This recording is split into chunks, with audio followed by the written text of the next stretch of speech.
কড়া বিধিনিষেধ রেখে ঈদের আগেই তুলে নেওয়া হচ্ছে লকডাউন।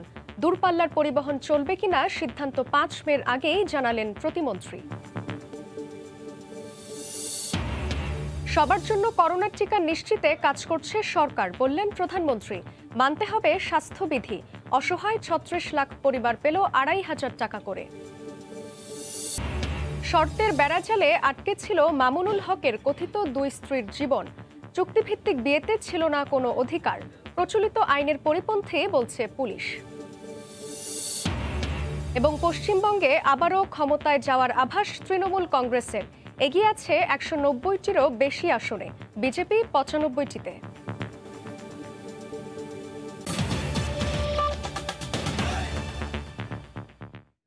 সময় সংবাদের সঙ্গে আছি আমি জান্নাতুল সাদিয়া। ঈদের আগে লকডাউন তুলে নিতে যাচ্ছে সরকার।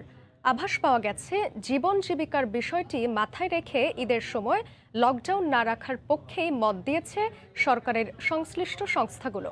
কিন্তু এ সময় দূরপাল্লার বাস চালু করা হবে কিনা তা নিয়ে সংশয় কাটেনি এখনো। এ বিষয়ে সুনির্দিষ্ট কোনো প্রস্তাবনাও নেই জাতীয় কারিগরি পরামর্শ কমিটির। জনপ্রশাসন প্রতিমন্ত্রী জানালেন, সব পক্ষের সঙ্গে আলোচনা করেই নেওয়া হবে চূড়ান্ত সিদ্ধান্ত। এহসান জুয়েলের রিপোর্ট।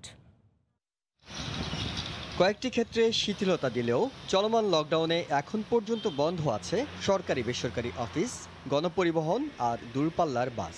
৩ দফা বাড়িয়ে ৫ মে পর্যন্ত চলবে এই লকডাউন। এরপর ঈদের বাকি আরও ৯ দিন। তবে সরকারি অফিস খোলা রাখার সুযোগ রয়েছে ৬, ৯ ও ১১ই মে। বাকি দিনগুলোতে সাপ্তাহিক বন্ধ, শবে কদর ও ঈদের ছুটি। আগে ২ বার জাতীয় পরামর্শ কমিটির সুপারিশ মেনে ২ সপ্তাহ বাড়ানো হয় লকডাউন। তবে এইবার লকডাউন না রাখার পক্ষে মত তাদের। আমরা মনে করি যে এখানে একটি এক্সিট প্ল্যান দরকার, যেটি অর্থাৎ কিছু বিধিনিষেধ রেখে লকডাউনটা তুলে ফেলা। সেই আলোকে আমাদের যে জনস্বাস্থ্য বিষয়ক যে কমিটি আছে তারা সরকারকে ইতিমধ্যে যে কিছু এক্সিট প্ল্যান দিয়েছে। এই আলোকে সরকার কিন্তু কয়েকটি মন্ত্রণালয় সহ অন্তঃমন্ত্রণালয়ের সভা করে এটি কিভাবে বাস্তবায়ন করা যায় সেই দিকে এগোচ্ছে। সে অনুযায়ী ঈদের আগে লকডাউন তুলে নেওয়া হলে বাড়বে গ্রামের বাড়িমুখী মানুষের চাপ। ফলে রয়ে যায় ঝুঁকিপূর্ণ এলাকায় সংক্রমণ ছড়িয়ে পড়ার শঙ্কা। দূরপাল্লার বাস চলাচলে তাই কি সিদ্ধান্ত?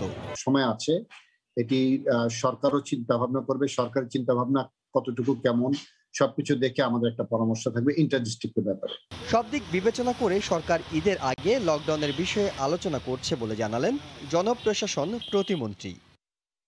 ৫ তারিখের পরে আমাদের কর্মসূচি কি অবস্থায় করব চিন্তা ভাবনার পর্যায়ে রয়েছে। এটা আমরা হয়তো এর আগেই জানাবো, ৫ তারিখের ভিতরেই জানাবো। করোনার প্রথম ঢেউ মোকাবেলায় গত বছর ২ ঈদের সময় বাড়ি যাওয়ার উপর নিষেধাজ্ঞা ছিল। এহসান জুয়েল, সময় সংবাদ, ঢাকা। ভ্যাকসিন কিংবা লকডাউন, ভারতে কোনোভাবেই লাগাম টানা যাচ্ছে না করোনার। সবশেষ একদিনে আবারও রেকর্ড ৪ লাখের বেশি মানুষ করোনায় আক্রান্ত হয়েছেন। শুধু দিল্লিতে প্রতিদিন ২৫,০০০-এর বেশি মানুষ আক্রান্ত হচ্ছেন। অক্সিজেন ও শয্যা সংকট এখনও চরমে। এ অবস্থায় দিল্লির লকডাউনের মেয়াদ আরও ১ সপ্তাহ বাড়ানো হয়েছে। এদিকে চাহিদা মেটাতে ভারতের বাইরে টিকা উৎপাদনের ঘোষণা দিয়েছে ভ্যাকসিন উৎপাদনকারী প্রতিষ্ঠান সেরাম ইনস্টিটিউট।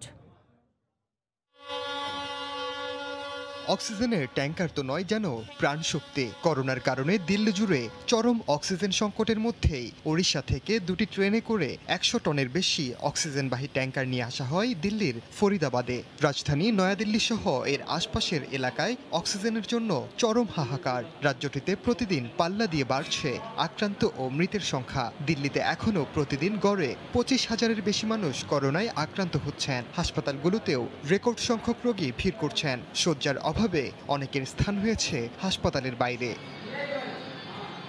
দিল্লির হাসপাতালের যেদিকেই চোখ যায় সবই করোনা রোগী। দীর্ঘক্ষণ অপেক্ষা করেও পাচ্ছেন না প্রয়োজনীয় অক্সিজেন। অক্সিজেনের অভাবে প্রতিনিয়ত প্রাণ যাচ্ছে অনেকের। করোনা পরিস্থিতি মারাত্মক আকার ধারণ করায় লকডাউনের মেয়াদ আরও ১ সপ্তাহ বাড়িয়েছে দিল্লি সরকার। এদিকে মুম্বাইয়ের অবস্থাও বেশ নাজুক। উপায় না পেয়ে টিকার পেছনে দৌড়াচ্ছেন সবাই। বিশেষ করে ১৮ বছর বয়সের উপরে সবাইকে টিকাদান কর্মসূচির আওতায় আনার কার্যক্রম শুরুর পর থেকে দলে দলে টিকা নিতে যাচ্ছেন মানুষ। তবে অনেককেই টিকা না নিয়ে ফিরে আসতে হচ্ছে। রাজ্যে রাজ্যে অক্সিজেন সংকটের মধ্যেই টিকার সংকটও দেখা দিয়েছে। তবে চাহিদা মেটাতে এরই মধ্যে ভারতের বাইরে টিকা উৎপাদনের ঘোষণা দিয়েছে ভ্যাকসিন উৎপাদনকারী প্রতিষ্ঠান সেরাম ইনস্টিটিউট। আগামী জুলাইয়ের মধ্যে প্রতি মাসে 10 কোটি ডোজ টিকা উৎপাদনের আশা করছে প্রতিষ্ঠানটি। এর মধ্যেই করোনায় বিপর্যস্ত ভারতের পাশে এসে দাঁড়িয়েছে বিভিন্ন দেশ। করোনা মোকাবিলায় 120টি ভেন্টিলেটর পাঠিয়েছে জার্মানি। প্রয়োজনীয় অক্সিজেন সরঞ্জাম সহ মেডিকেল সহায়তা পাঠিয়েছে ফ্রান্স। এছাড়া রাশিয়ার পক্ষ থেকেও 1.5 লাখ ডোজ স্পুটনিক ভি পাঠিয়েছে পুতিন সরকার। ওমর ইনান, সময় সংবাদ। ঈদকে সামনে রেখে করোনা মহামারীর মধ্যেও রাজধানীর শপিং মলগুলোতে বেড়েছে ক্রেতা সমাগম। এই মুহূর্তে বসুন্ধরা সিটি শপিং মলে আছেন রিপোর্টার হাজেরা শিউলি। সরাসরি যাচ্ছে তার সঙ্গে। শিউলি,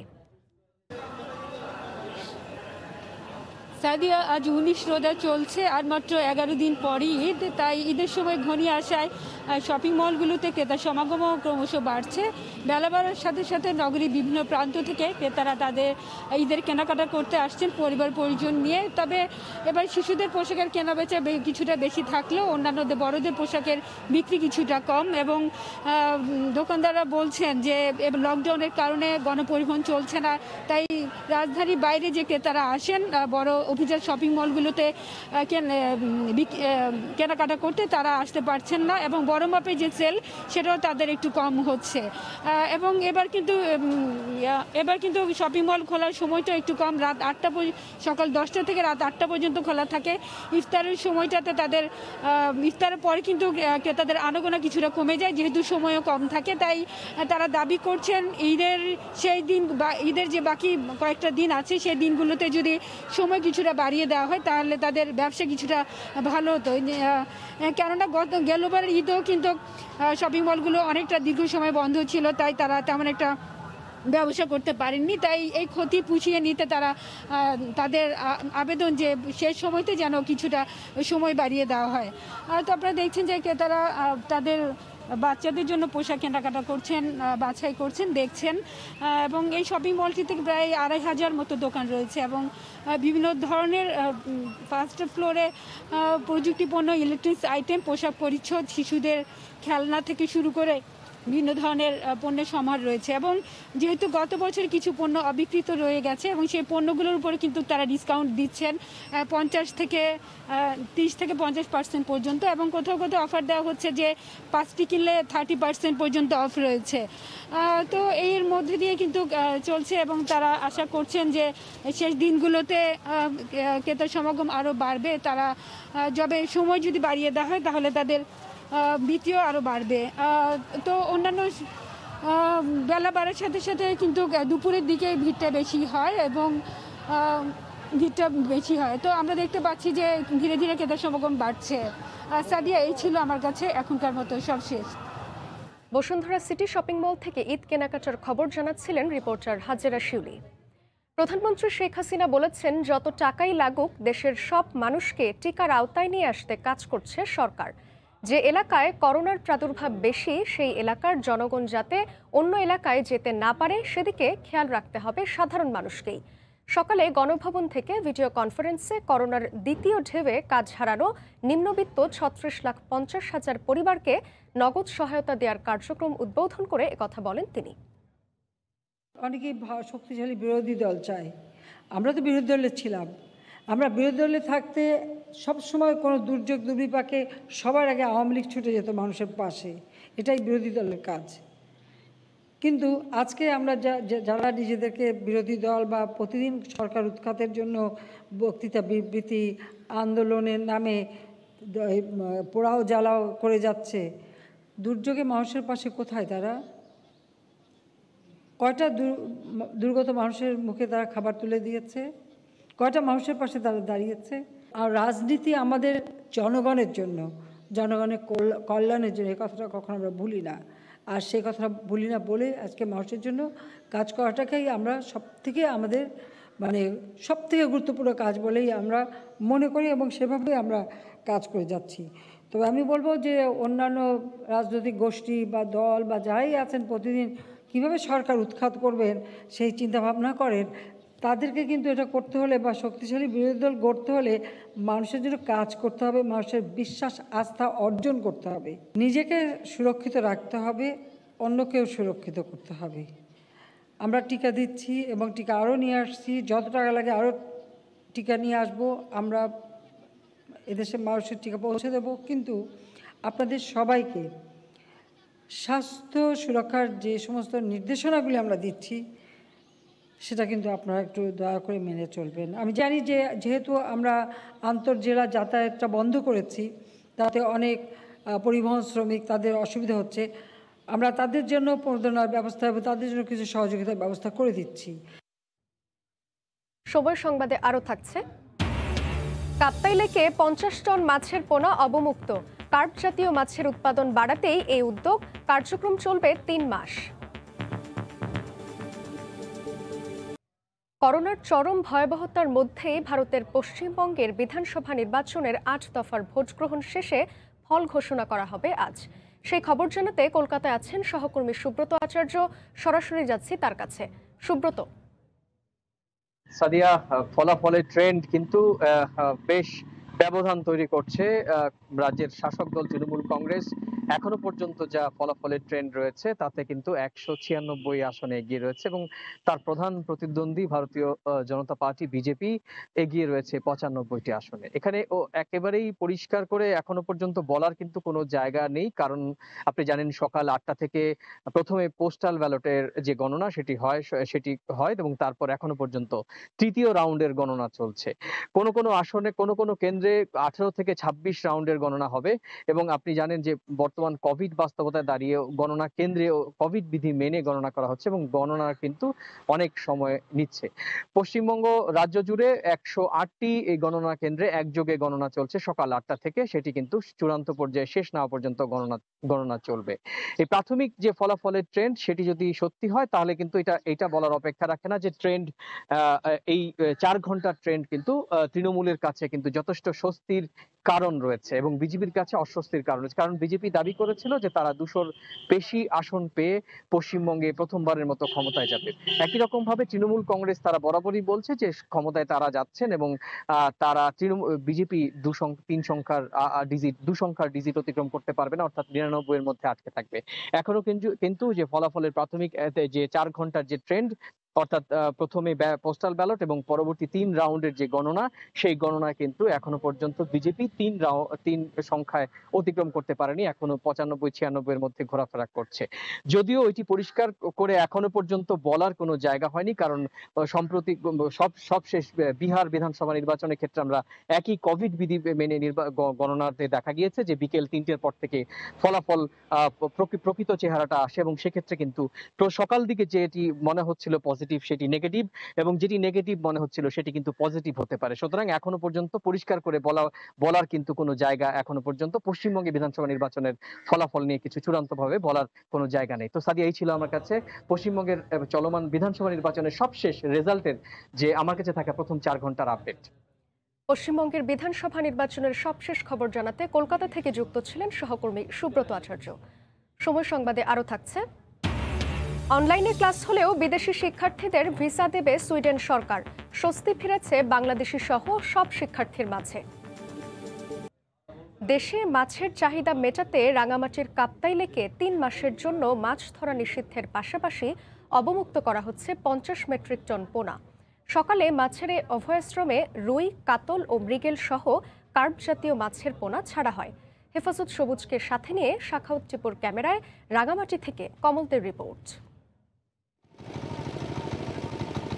রাঙ্গামাটির ফিশারি পয়েন্টে মৎস্য বিভাগের কর্মকর্তাদের উপস্থিতিতে মেপে মাছ ছাড়া হচ্ছে কাপ্তাই লেকে। অবশ্য তার আগে পরীক্ষা করা হচ্ছে মাছের পোনার সাইজ। 40 মেট্রিক টন লক্ষ্যমাত্রা ধরা হলো, তা 50 মেট্রিক টন ছাড়িয়ে যাবে বলে আশা মৎস্য উন্নয়ন কর্পোরেশনের। লেকে কার্প জাতীয় মাছের একটু ডিমিনিশড একটু কমে যাচ্ছে, সেই জন্য কার্প জাতীয় মাছের পোনাটাই আমরা ছাড়ছি। অন্যগুলি কিন্তু প্রাকৃতিকভাবেই এখানে প্রযোজিত হচ্ছে। মাছের বংশ বৃদ্ধি সহায়তার জন্য 1 মে থেকে আগামী 3 মাস কাপ্তাই লেকে মাছ ধরা নিষিদ্ধ করেছে প্রশাসন। এই লেকে মাছ ধরার সাথে জড়িত রয়েছে অন্তত 25,000 জেলে। এসব জেলেকে বিজিএফ এর মাধ্যমে সহায়তার কথা জানালেন রাঙ্গামাটির জেলা প্রশাসক। প্রত্যেক জেলে তার জেলে কার্ডের বিপরীতে মাসে 20 কেজি করে চাল পাবে। রাঙামাটি জেলে 8টা উপজেলায় এরকম বিতরণ শুরু হয়ে যাবে। রোববার সকালে মাছের পোনা অবমুক্ত করতে আসেন স্থানীয় সংসদ সদস্য দীপঙ্কর তালুকদার। লেকের উন্নয়নে সরকারের নানা ব্যবস্থার কথা জানান তিনি। কর্ণফুলী এই নদীতে ড্রেজিংয়ের অলরেডি প্রক্রিয়া শুরু হয়েছে। ফিশারি কর্পোরেশনের উদ্যোগে একটা ভিজিলেন্স টিম আছে, যাতে করে মাছ চুরি করে যেন মাছ ধরতে না পারে। 50 দশকের মাঝামাঝি কাপ্তায় জলবিদ্যুৎ কেন্দ্র নির্মাণে সৃষ্টি করা হয়েছিল 725 কিলোমিটার দীর্ঘ এই লেকের। রাঙ্গামাটির বিভিন্ন উপজেলার 14টি হ্যাচারিতে উৎপাদন করা হচ্ছে এই মাছের পোনা। এরপর ছাড়া হচ্ছে কাপ্তাই লেকে। প্রতি বছর এই কাপ্তাই লেকে 11,000 মেট্রিক টনের বেশি মাছ উৎপাদন হয়, যার বেশিরভাগই রেণু হয় এখানকার হ্যাচারিগুলিতে। রাঙ্গামাটি থেকে কমল দে, সময় সংবাদ। রাজধানীর কামরাঙ্গীরচর এলাকায় জাল টাকা বানানোর কারখানায় অভিযান চালাচ্ছে গোয়েন্দা পুলিশ। সেখানে আছেন রিপোর্টার বুলবুল রেজা। সরাসরি যাচ্ছি তার কাছে। বুলবুল। সাদিয়া, রাজধানীর কামরাঙ্গীরচরের নয়াগাঁও এলাকায় ঢাকা মহানগর গোয়েন্দা পুলিশের গুলশান বিভাগ জাল টাকা তৈরির কারখানায় অভিযান চালাচ্ছে। কিছুক্ষণ আগে এই অভিযানটি শুরু হয়েছে এবং গুলশান বিভাগের যিনি উপকমিশনার রয়েছেন মশিউর রহমান, তার নেতৃত্বে একটি টিম কিন্তু এই অভিযানটি চালাচ্ছে। এখানে মূলত একটি বাসা ভাড়া করে 4 জন লোক, অর্থাৎ এই দলের যিনি মূল হোতা, আমরা যতটুকু জানতে পেরেছি তার নাম জীবন, এবং আরও 3 জন কারিগর নিয়ে মূলত এই কারখানাটি তিনি পরিচালনা করছেন। এবং এখানে কিন্তু মূলত 1000 টাকা এবং 500 টাকার নোট তৈরি করা হচ্ছে। আমরা প্রাথমিকভাবে যতটুকু জানতে পেরেছি যে প্রতি 1 লাখ টাকা অর্থাৎ জাল টাকা বিক্রি হয় 10,000 টাকা, অর্থাৎ পাইকারি দাম এটি। এবং এটি কিন্তু কয়েক হাত ঘুরে এক সময় এই 1 লাখ টাকা বিক্রি, অর্থাৎ যখন এই নোটগুলো বাজারে ছাড়া হয় তখন কিন্তু এটির দাম 1 লাখ টাকায় হয়ে যায়। যদিও খরচ হয় তাদের, আমরা যতটুকু জানতে পেরেছি 1 লাখ টাকা তৈরি করতে তাদের 2 থেকে 3,000 টাকা খরচ হয়। এবং গত কয়েক মাস ধরে তারা এই বাসাটি ভাড়া করে কিন্তু এই জাল টাকার নোট তৈরি করে আসছিল। বিশেষ করে আমরা এর আগেও লক্ষ্য করেছি যে ঈদকে সামনে রেখে, বিশেষ করে কোরবানির ঈদ বা এই যে রোজার ঈদকে সামনে রেখে কিন্তু যারা এই যে জাল টাকার কারবারি রয়েছেন তাদের অপতৎপরতাটা শুরু হয়ে যায় এবং তারা এই নোটগুলো তৈরি করে। এখানে একজন কারিগর রয়েছেন, আপনার কাছে একটু জানতে চাই, এই যে টাকার নোট 1 লাখ টাকা বা 50,000 টাকার যে 500 টাকার যে নোটগুলো রয়েছে, এগুলো তৈরিতে কি খরচ হয় এবং আপনারা কতজন মিলে এই কারখানাটি কবে থেকে শুরু করেছেন? স্যার, এখানে আমরা 4 মাস যাবৎ কাজ করি। আমরা এখানে 4 জন আছি। আমি এখানে 20,000 টাকা বেতনে শুধু এই প্রিন্টের কাজ করি স্যার। এখানকার মূল কারিগর কে, মূল হোতা কে? মূল হচ্ছে শাহিন স্যার। শাহিন নামে একজন লোক আছে, উনি আসে আমাদের টাকা দিয়ে যায় আর এইগুলো নিয়ে যায়। আচ্ছা। আর সাদিয়া, আপনি শুনছিলেন যে আসলে গত 4 মাস আগে কারখানাটি শুরু হয়েছে এবং ঈদকে সামনে রেখে একটি বড় ধরনের চালান কিন্তু তারা তৈরি করেছিল। এই টাকাগুলো বাজারে ছাড়ার পরিকল্পনা ছিল। তার আগেই কিন্তু গোয়েন্দা পুলিশের অভিযানে কিন্তু পুরো কারখানাটি আবিষ্কার হয় এবং 4 জনকে গ্রেফতার করা হয়েছে। অভিযান শেষ হওয়ার পর আমরা বলতে পারবো আসলে ঠিক কত টাকা পাওয়া গেল এবং কি পরিমাণ উপকরণ পাওয়া গেছে। সাদিয়া। রাজধানীর কামরাঙ্গীরচর থেকে যুক্ত ছিলেন রিপোর্টার বুলবুল রেজা। রাজশাহী বিশ্ববিদ্যালয়ের বিভিন্ন নিয়োগ প্রক্রিয়া, চাকরি স্থায়ীকরণ ও চাকরি প্রত্যাশীদের বিভিন্ন দাবি বাস্তবায়ন না করায় উপাচার্যের ভবনে তালা দিয়েছেন বিশ্ববিদ্যালয়ের ছাত্রলীগের সাবেক নেতাকর্মী ও আন্দোলনরত কর্মচারী নেতারা। সকাল থেকে উপাচার্যের বাসভবনের সামনে অবস্থান নেন মাস্টার রোল কর্মচারী ঐক্য পরিষদ ও ছাত্রলীগের সাবেক নেতাকর্মীরা। এ সময় উপাচার্যের বিরুদ্ধে নানা অভিযোগ এনে তার বাসভবনের প্রধান ফটকে তালা দেন তারা। এ সময় পূর্ব নির্ধারিত অর্থনৈতিক কমিটির মিটিংয়ে বিশ্ববিদ্যালয়ের প্রক্টোরিয়াল বডি ও অন্যান্য শিক্ষকরা উপাচার্যের বাসভবনে ঢুকতে চাইলে আন্দোলনকারীরা তাতে বাধা দেয়। পরে অর্থনীতি কমিটির নিয়মিত মিটিং স্থগিত করা হয়। আগামী 6 মে শেষ হচ্ছে রাজশাহী বিশ্ববিদ্যালয়ের উপাচার্যের মেয়াদ। এই ছিল এখনকার মতো। সঙ্গে থাকুন সময়ের।